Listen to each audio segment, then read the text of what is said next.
Have you ever had that strange feeling, that gut instinct that something terrible is about to happen? What if that feeling was about your own life? What if you knew you were going to be murdered, and you even knew who would do it? This isn't the plot of a horror movie. It's the chilling true story of Susan Powell, a young mother who seemingly predicted her own disappearance and murder. Susan Powell was a vibrant, loving mother of 2 young boys, Charlie and Braden. She lived with her husband, Josh Powell, in West Valley City, Utah. To outsiders, they seemed like a normal, happy family. But behind closed doors, a much darker reality was unfolding. Susan was meticulous. She kept detailed journals, made secret videos, and even wrote a last will and testament. In these private records, she documented a growing fear of her husband. She wrote, "If I die, it may not be an accident, even if it looks like one." On the night of December 6, 2009, Susan vanished without a trace. The next day, her husband Josh was the primary person of interest. His story was bizarre, to say the least. He claimed he had decided to take his 2 young sons, then aged 4 and 2, on a spontaneous camping trip in the middle of a Utah blizzard in the dead of night. He said he left around midnight, leaving Susan at home. When he returned the next day, she was gone. Police were immediately suspicious. Who goes camping with toddlers in a blizzard? His story had more holes than a block of Swiss cheese. He couldn't provide a clear timeline, and his location couldn't be verified. The area he claimed to have camped in was searched extensively, but no evidence of a campsite was ever found. Meanwhile, all of Susan's personal belongings, her wallet, her phone, her keys, were still in the house. It was as if she had evaporated into thin air. As the investigation deepened, a disturbing portrait of Josh Powell began to emerge.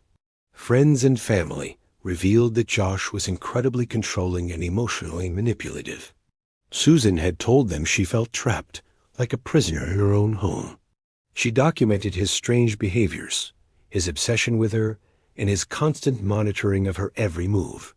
She even secretly recorded videos of their marital troubles and stored them in a safe deposit box, along with a note that explicitly stated her fears about Josh. This was a woman who was actively creating a trail of evidence, a breadcrumb path for investigators in case the worst happened. One of the most chilling pieces of evidence was a handwritten letter she left for her friends and family, to be opened only in the event of her death. It read like a premonition. She detailed her fears, her unhappy marriage, and her concerns for her children's safety. She was, in essence, pointing the finger directly at her husband from beyond the grave.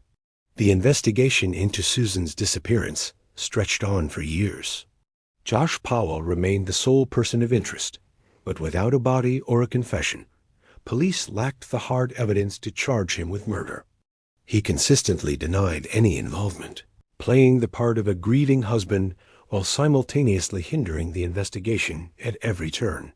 He moved with the boys to Washington to live with his father, Stephen Powell. And this is where the story takes an even more sinister turn.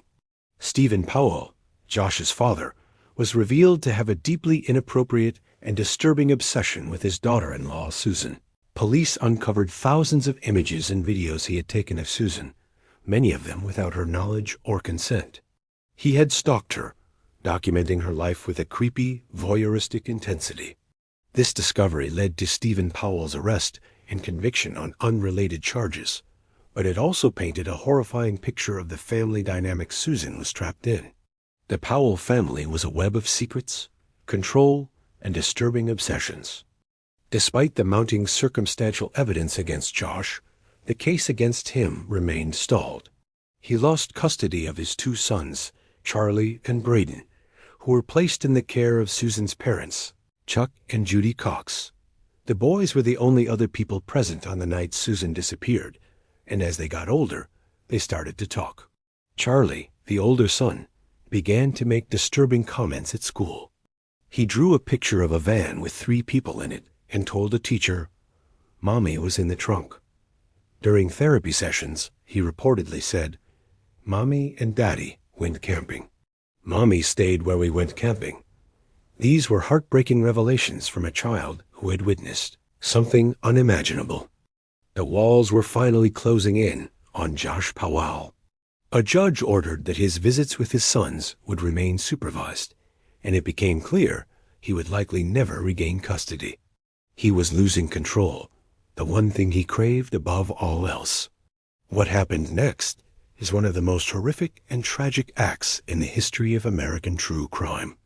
On February 5, 2012, during a scheduled supervised visit, Josh Powell locked the social worker out of his rented home, grabbed his 2 little boys, and the house erupted in flames. In a final monstrous act of control and revenge, Josh had murdered his own children, Charlie and Braden, before taking his own life.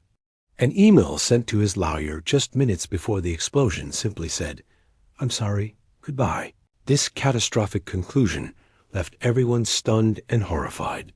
Josh Powell had taken the secret of Susan's whereabouts to his grave, and in doing so, he had robbed her family of any chance of finding her and bringing her home.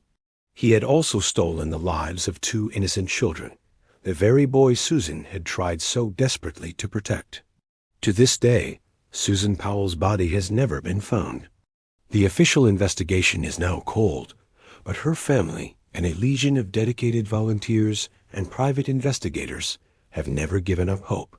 They continue to search the vast Utah wilderness, following up on any lead, no matter how small. They believe that Josh may have hidden her in one of the thousands of abandoned mine shafts that litter the desert landscape. The story of Susan Powell is a powerful and tragic reminder of the hidden dangers of domestic abuse. She saw the warning signs. She tried to protect herself and her children.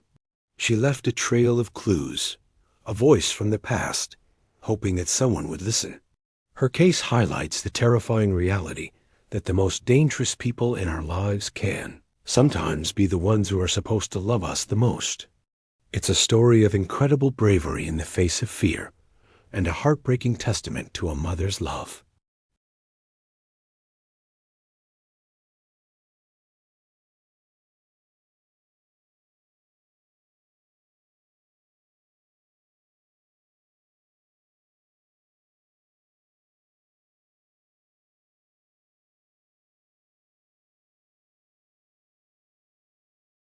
Thank you so much for watching.